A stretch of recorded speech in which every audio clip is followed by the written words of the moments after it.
ပရလောကရဲမှာဒီနေ့ဒီချိန်ထိမဖဲဝါကိုမသိတဲ့သူမရှိသလောက်ပါပဲမဖဲဝါလို့ပြောလိုက်ရင်ညဘက်တွေမှာအခေါင်းတလားကြီးတစ်လုံးထမ်းပြီးတော့လေးနေရာလွင့်နေတတ်တဲ့မိန်းကလေးတစ်ယောက်ကိုပဲမြင်ရောင်မိကြမှာပါမဖဲဝါကသူမရဲ့ခေါင်းတလားကိုအိမ်တအိမ်ရဲ့ရှေ့မှာချသွားခဲ့ရင်အဲ့အိမ်မှာရှိတဲ့အိမ်သားတစ်ယောက်တေဆုံးလေးရှိတယ်ဆိုတဲ့ရာဇဝင်တွေလည်းရှိခဲ့ပါတယ်မဖဲဝါဆိုတာဘာလို့လဲ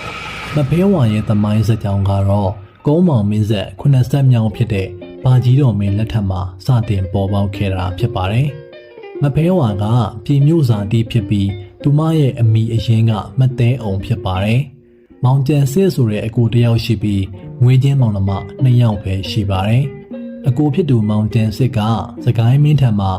စည်ရတော်အဖြစ်အမှုထမ်းပြီးဘွဲအမိမှာမင်းရဲဒီပါဖြစ်ပါတယ်။မိဘများရှေ့စင်နောက်စင်ကွယ်လွန်ခဲ့တဲ့အတွက်အကိုဖြစ်သူမောင်ကျန်စစ်နဲ့အတူနေထိုင်ခဲ့ပြီးအကိုဖြစ်သူကိုမိဘတပွဲအားကိုးနေထိုင်ခဲ့ရပါတယ်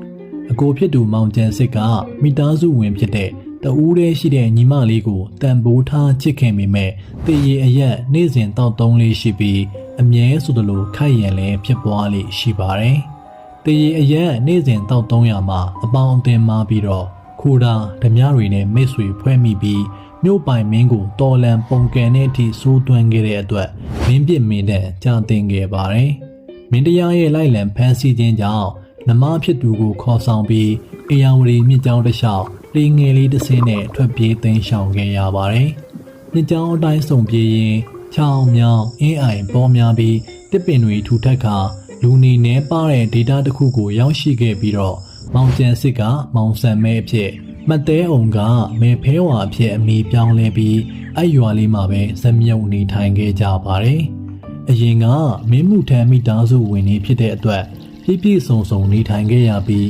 ဘာအလုံးမှတခြားမလုပ်တတ်တဲ့အတွက်တငါအလုပ်အင်းအလုပ်ကိုပဲလောက်ကင်စားတောက်ခဲ့ကြပါတယ်။မတ်တဲအောင်ကအကုတို့အလုပ်တွေကိုမနစ်သက်ပေမဲ့စိုးရွားလာတဲ့ဘဝဘေးကံကြမ္မာကြောင့်အကိုဖြစ်သူနဲ့သူအင်းအလုပ်တွေမှာမလွဲတာမရှောင်တာစူးစမ်းလုပ်ကိုင်ခဲ့ရပါတယ်။မောင်နှမနှစ်ယောက်ရဲ့စူးစမ်းမှုတွေနဲ့အတူအာကုတို့အကျိုးပေးကောင်းတဲ့အတွက်နေ့ချင်းညချင်းကြီးပွားလာခဲ့ပါတော့တယ်။အကိုဖြစ်သူကအရင်ကတည်းကတောက်တက်စားတတ်တဲ့လူတစ်ယောက်ဖြစ်ပြီးကံအကျိုးပေးကောင်းလို့အင်းကြီးဘဝကိုရောက်သွားတဲ့အချိန်မှာတော့အမြဲဆိုသလိုတောက်တောက်ဆားဆားနေထိုင်ပြီးစိတ်ကြမ်းလူကြမ်းဖြစ်လာပါတော့တယ်။ဒီလိုနဲ့တနေ့မှာတော့အခုလိုလူတိများပြီးကြောင်းမက်ဖွယ်ရာကောင်းတဲ့မဖဲဝါအဖြစ်ကိုရောက်ရှိဖို့အကြောင်းဖန်လာခဲ့ပါတယ်။မတဲအုံတယောက်မိုးတွေတဲတဲမဲမဲရွာနေတဲ့ကောင်းကင်ကြီးကိုမော